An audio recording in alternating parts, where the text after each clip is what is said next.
guys. How is everybody doing? I, as you can see, I only have enough potatoes for one more day. And so that's pretty much all I have on the agenda for today. I don't want to be doing too much outdoor stuff today.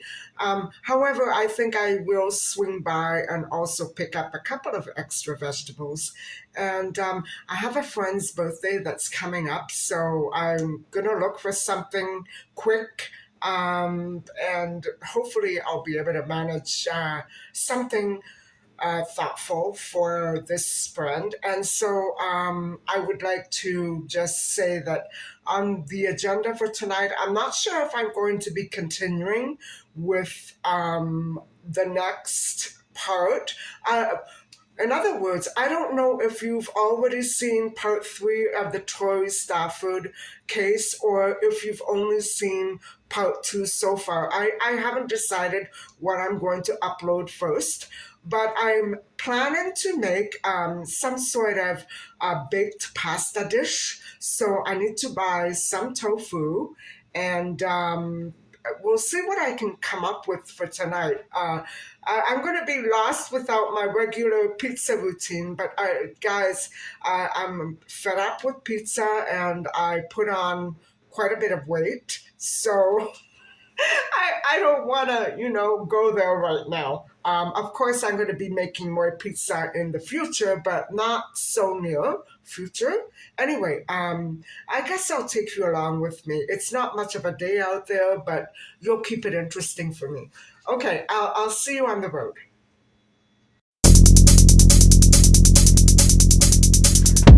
Hi guys. Wow, it's a really miserable day, and everybody on the road is in as miserable a mood. They're driving very dangerously, and I do believe that there is at least one bus driver out there that is driving high on something. It's a shame.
Hi, everybody. It's much, much later now, and I am back home. So I have a couple of little tiny hauls for you. Um, I, I was hopelessly late for my little event today, and I had to apologize profusely. I'm, I was running very late and I just didn't realize how much time had gotten away from me, being stuck in traffic and all. So it got kind of late today. So let me just flip the view and I will show you what I got.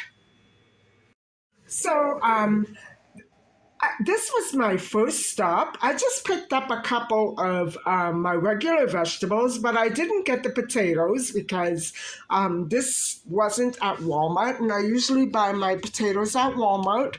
And so these are the four items that I purchased at the local grocers, and altogether they came to $15.91, and I needed to get onions as well, but I decided to leave that for my Walmart haul. And so there you have it.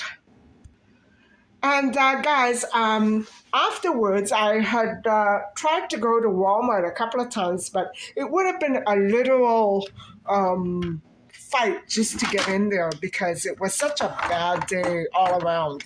Um, I'm talking about the weather and the traffic. And so what I did was instead I swung by another local grocer and I picked up these few items, which I had intended to actually get at Walmart. I just bought enough potatoes to tide me over for the next couple of days. And I picked up also some more of these delicious buns and these two items. And so altogether, that came to, let me see, that was 31 20 35. But I have to say that I did purchase another couple of items because of my friend's birthday. And so what I did was I bought a delicious little cake and some things for like tissue paper and a little gift bag. So that is what I purchased, and that's what it all came to. All of these items were not 31, but that was including the cake, which I don't have here at the moment. So that was my other little haul. And now this is a personal bottle, very small, which was $9.99, and I bought two, one for her and one for myself. And so I'm not sure that I'm going to even open this now because I shouldn't. But I had a very tense day, so maybe I will. I'm bad. And then I swung over to the Dollarama to pick up a bow, which I didn't have time to put on the cake, but I bought some ribbon, I bought a set of knives, and I bought some dry food for Micha. And altogether, that came to $13.65. So there you have it.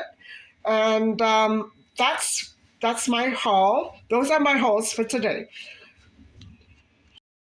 So, guys, what I'm going to be doing now, it's almost 10 p.m. actually, and what I'm going to do is I'm going to be making some of these, and then I'm going to be adding a little tofu and tomato sauce over them, and I'll bake them. And so, I probably 4 cups of pasta will take me to the entire package. So that's what I'm making for tonight. And I'm really trying to stick with the starch solution. And I don't want to really go off it much because my stomach is starting to really feel, you know, all that negative reaction to these different foods that are not really that great for me. So I turned on the oven and now I'm going to boil these. And that's about it for dinner.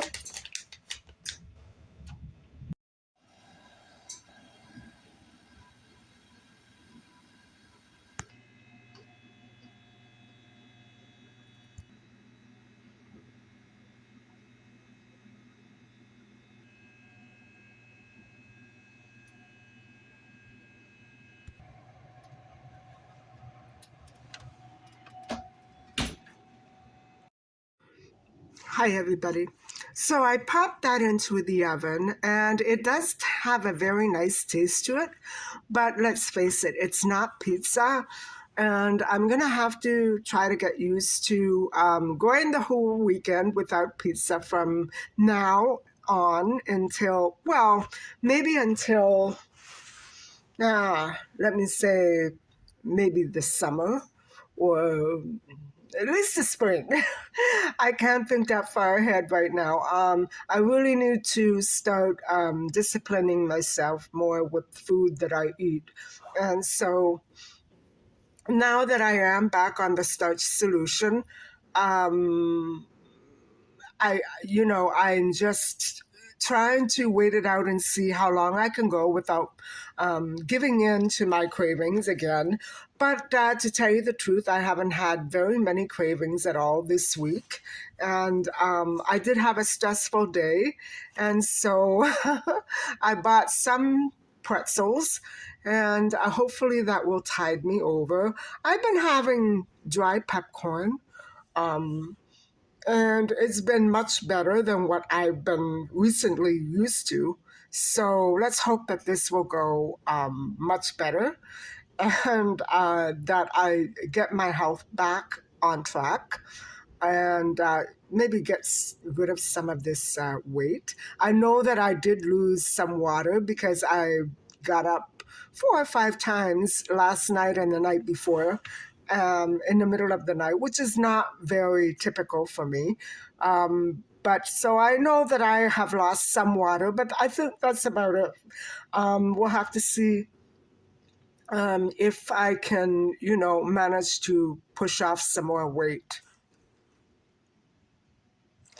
And so I wanted to address again, just briefly, the online sentiment that I'm trying to be younger than I really am. Guys, I wear the same things every day, practically, the same kind of casual clothes. I'm always in running shoes and, you know, uh, pants and sweatshirts. I don't really go for the fashion anymore as I used to once upon a time. I may get back to that eventually, but right now I'm not really thinking that much about my I am taking care of my skin. I'm trying.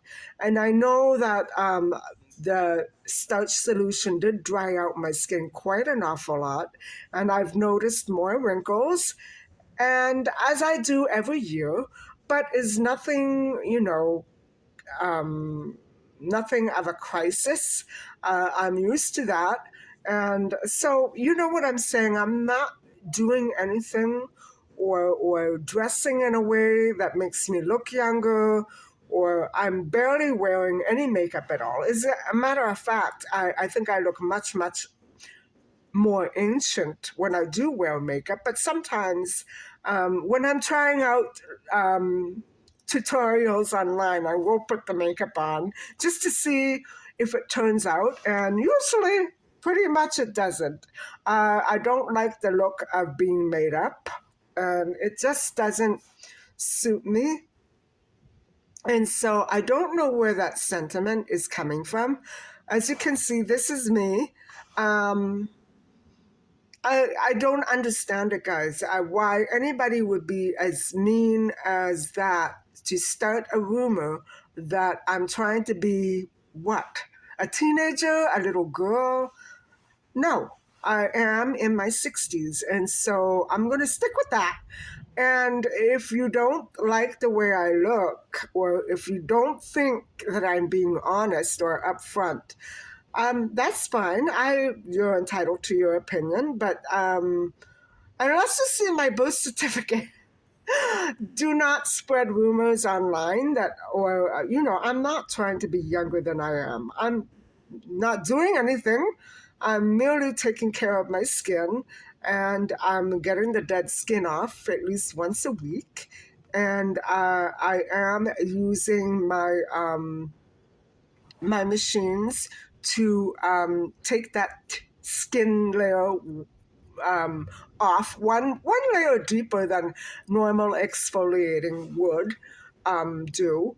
But I don't do that on a weekly basis. I do it on a monthly basis. So really, um, what I'm doing with my skin is not abnormally, you know, excessive. I'm doing it, with the utmost care and grace. I'm not trying to destroy the outer layer of my skin. I just want to get it off because I know that during the winter it can be very drying if I'm not on top of that exfoliation. So, yeah, enough on that. Enough on that. And so I thought, guys, tonight that I would take a little break away from the missing kids cases. And my series has really gotten me down a bit because I, when you're doing these cases one after another, it becomes dreadful. It becomes dreadful, and maybe I should give myself a break. Um, I don't have too many more to go. I'm thinking of doing maybe three more cases. Um, One is going to be a boy, and two more are going to be girls. And only one more that I can think of is Canadian. The other two are American, and they are all but one is vintage.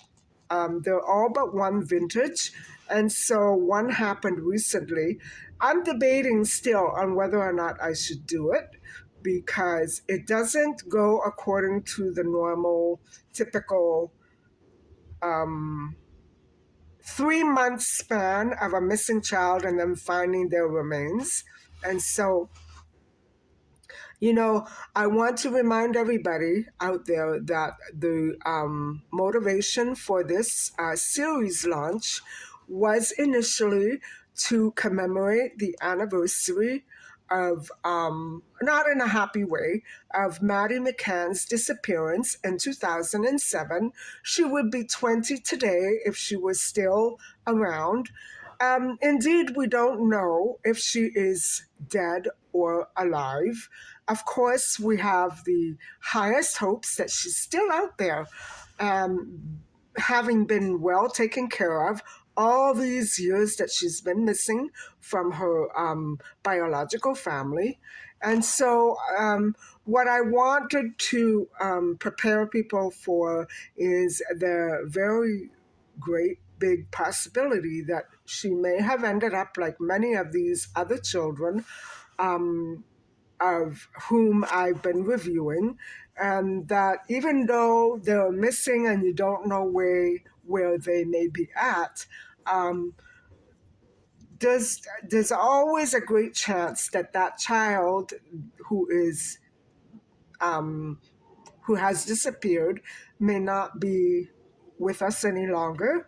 And so, I want to draw your attention to Christine Jessup and Alison Perot and Tori Stafford, and actually say that, they were also missing but found in those conditions. So it's not illogical to assume that you know, the same may have happened to Maddie, and maybe quickly, maybe very, very soon after she went missing, uh, say within a day or two.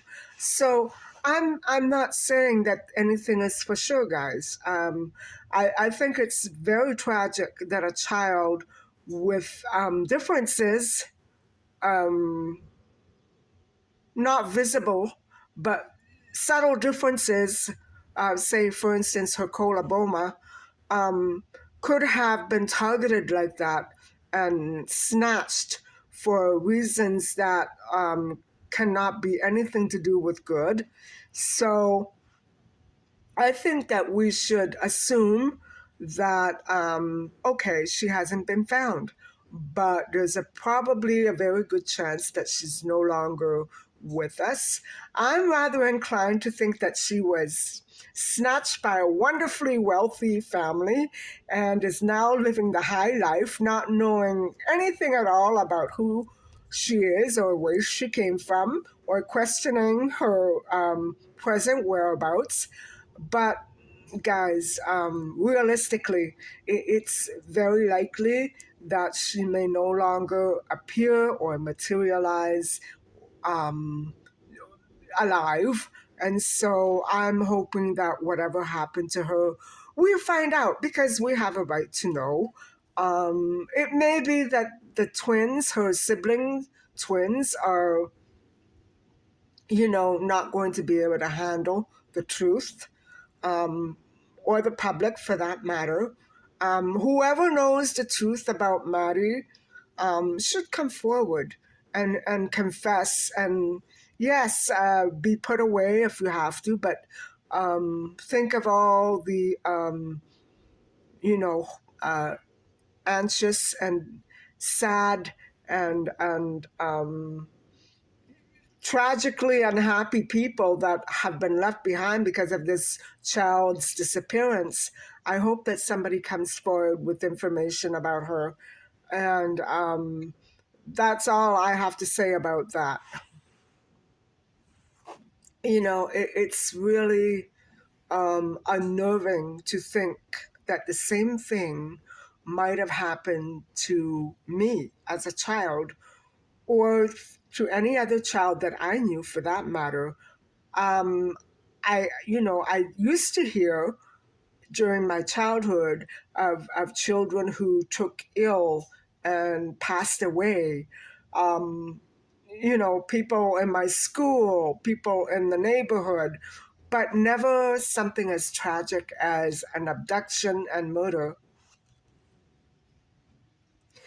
And I believe that it may have been the times in which I grew up.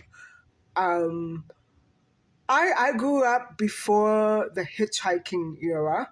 Um, I actually grew up throughout the hitchhiking era, where it became normal to party all night and hitchhike and get home safely. Well, those days have long since been gone. And I remember in the 70s and 80s is when we began to hear of children and women and men going missing after a night of partying or maybe simply going to the corner store for a package of candy or cigarettes.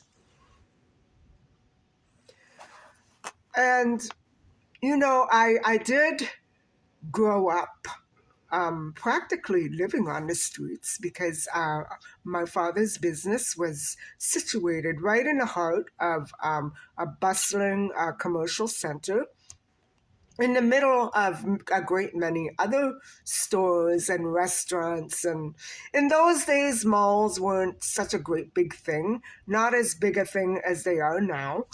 But, and virtually, there are still not very many malls in that area, not that I am aware of. And so, um, I spent the early part of my childhood just brushing by danger day by day and never ever actually being in any sort of trouble or fear. I was carefree. I could do whatever I wanted, whenever I wanted. I'm not saying that because I was independent and I was abandoned. No. What I'm saying was I was able to run around the streets as if they were my playground. I was able to cross the street safely simply by, following the rule, red light, green light. Even before I began kindergarten, I was everywhere, guys. I wasn't always unattended, but my parents were both quite busy, and I learned that I had to amuse myself on the streets or in the laneway beside my father's store. The backyard was a jungle of old bathtubs and huge metallic crates. I could never think of playing there. It has now been converted into a parking lot. And so I didn't have the best of environments, but those were very happy days and very safe ones as well. I guess I was a tomboy. And so it wasn't very typical of my mom to put dresses on me because she knew that if she did, I would soon come home within a few minutes complaining of a tear or a messy bow or untied shoelaces that made me trip and fall. I was actually such a tomboy that people often mistook me just for that, a boy. And just like many other children in my neighborhood, who I did not play with very frequently, I was very rough and tumble. I used to speak with a deep, gruff voice and demand things from adults. And if I don't get it, and if I don't get it now, you know what's going to happen. I'm going to have a tantrum. Now, mind you guys, this all had to change by the time I got to school, and I guess I learned the hard way. And it just so happened that I did manage to get lost one afternoon, all dressed up, and I believe it was the summer before I began kindergarten, and I remember it was a Sunday. It was a beautiful summer day in July, and I know that I love this park. My parents had been taking me there for years since I was a little girl, much smaller than 5 years old. And they used to drive up and down the pathway, waiting for me to fall asleep in the back seat. And what I remember from that park was that um, it was filled with gazebos and music at night and Japanese lanterns and colored spotlights and beautiful swings at the playground that I adored and could never manage to pry myself away from, no matter how high or how hard that my parents would swing me.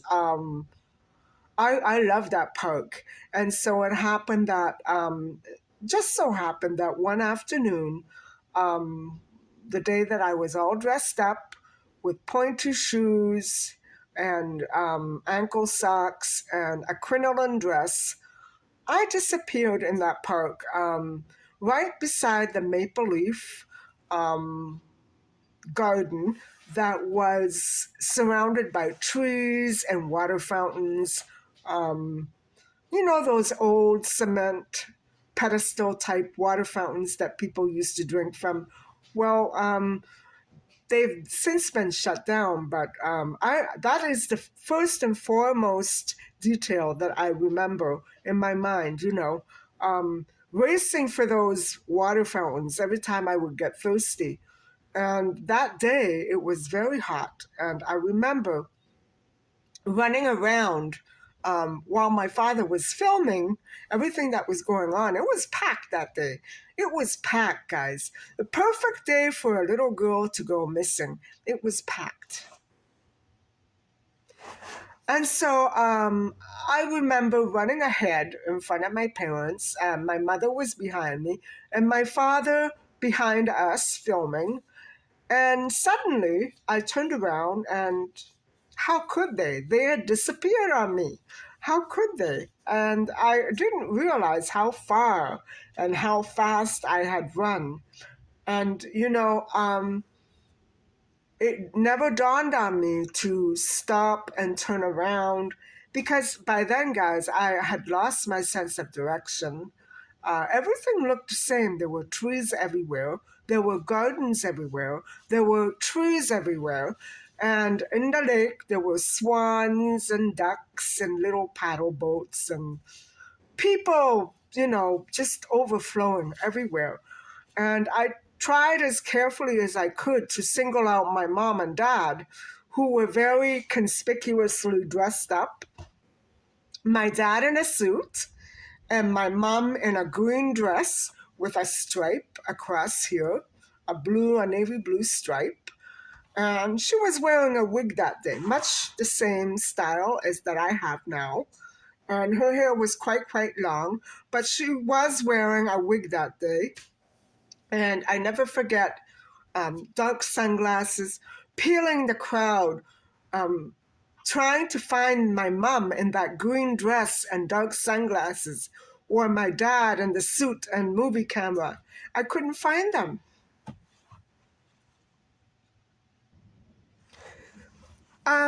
Guys, during that time that I was lost and scanning the crowds for my parents, I'm not sure that I was ever even afraid. I do remember being panicked, but I don't know if it's the same sort of panic. I was just turning 5, so I sincerely doubt it was the same sort of panic that a parent would feel when they lose sight of their child, like my parents were going through that day. And it was almost as though it became a game for me. Um, I don't know why I ran so quickly away from them. I don't know what it was. I believe I wanted ice cream. I think that was what it was. I remember something to the effect of seeing, those little bicycle ice cream. I don't know what you call them. The guy on the bicycle with the little ice cream pack. I remember seeing one coming by. I remember that. And I wanted to chase after him, and which I tried to do. And very quickly I lost sight of him and my parents, and I didn't know what to do. Um, I turned around at one point and began walking back. And so part of the reason why I probably did that, guys, was because in those days when my parents were young, they used to take me to the beach or other various parks. We had a couple of beaches that we used to go to a great many times, or horseback riding. But guys, it was always with a big, rather large group of friends that we would go. And I was usually the only child in the group. And so I know that eventually some of these people married and had children of their own, and I would play with them. But in those days, I remember being the only child in that big group of people. And so I was used to always having somebody there watching over me. And so that is how I got to be feeling so carefree and easy, um, you know, easygoing whenever we would go out in public, because there was always a ring of people around me who knew me very well, and my parents as well, and so I was always safe. But that day, guys, we were on our own. It was a weird day. I remember feeling out of sorts because there was nobody there with us. And I have been so used to going to parks and playgrounds and soccer games with all these huge crowds of people that knew my dad and my mom, because their customers were basically our friends. And so I don't know, that's kind of a weird situation, right? You go and you socialize with these big groups of people who are always going to be your friends, and they're your security blanket. These days, I don't hear too much about that. Those days were kind of different. So that was my life. And, I would wake up in the morning, go downstairs to the store, and play with the magazines and the books. And I did learn how to read a little bit, before I got to kindergarten. I have a feeling it was because of all those books. I could print my name, I could print the date, and stuff like that. Um, I would go down to the store or go through the books and or pick out some records and ask my father to play them for me. Um, then I might go and buy a loaf of bread for my dad next door at the bakery, or have an ice cream down the street. um, it was a very carefree and easygoing life that I had, and I really do miss that childhood. I miss it because it was unique, and because I don't think that very many children get a chance these days to experience uh, carefree freedom in the way that I did. Nothing ever happened. I fell off my bike. Bullies would sometimes come down the street on bicycles and knock me down. But I'm talking in general. I'm talking, I did have some bad days. Everybody does. But it was a wonderful life, guys. It was filled with parties and soccer games and uh, trips to the zoo and trips to the beach and all sorts of fun adventures every weekend. And I remember there was a pool hall right in the same building that my father's store was. It was a funny kind of a building. The way that I remember it was that first there was my father's store in one building, and then on the side of the same building, way up, on the other opposite side of our apartment, there was a pool hall and there was a fire escape. And so I could climb up that fire escape. And the reason being, guys, is that they would give me free chips if I got the heck out of their way. And every morning I remember shouting out at them, "Hey, you up there, I want chips." And down would come a bunch of chips because they couldn't get rid of me. I was a pest. I love chips, and that is how I developed my my addiction to potato chips. But what I'm saying, what I'm really trying to say here is that I don't understand how all of these wonderful and beautiful and vivacious and lively and warm-hearted and generous and very loving little girls could have gone missing and been had their lives snatched away in such horrific ways as I have tried to describe to you. I cannot wrap my head around it. I should not go there. I shouldn't dwell on it, but I have never really looked at these cases the way I'm looking at them now.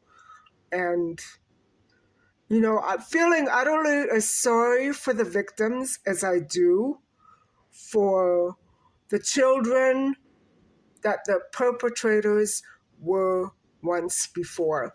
And really, guys, that's the only way I know how to look at it, because I can't view the murderers as adults. I have to view them as children.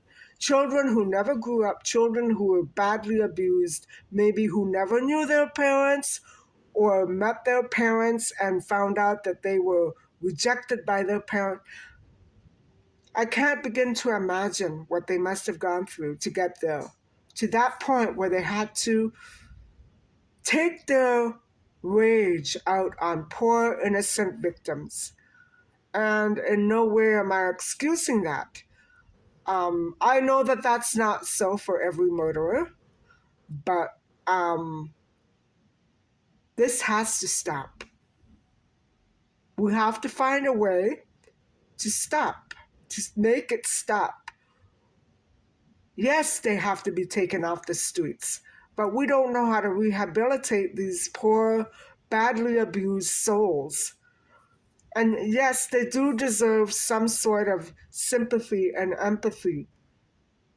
Okay, yes, I know. Parents will want to destroy their lives forever. If I had a child that was taken away that way, I would want to lash out and do something too. Very definitely. But I know that in the long run, it's only going to make the situation much bigger and much worse. So I think I'll stop here, guys. I just wanted to share those thoughts with you because it's been really affecting everything that I did this week. I don't even want to go near those scenes. I don't want to go to that same Walmart that's near that region. My whole life, it's just changing the way that I feel about all of these things that happened to those little girls. My entire life and my entire attitude is changing. I'm no longer the happy-go-lucky self that I once was, maybe 2 weeks ago. um, and it's a feeling that I can't describe. I can't put it into words, so I can't express it to you. I can only imagine what the parents of those children are going through. Guys, thank you very much for watching. Thank you very much for listening. And please don't forget to like and subscribe. Bye-bye.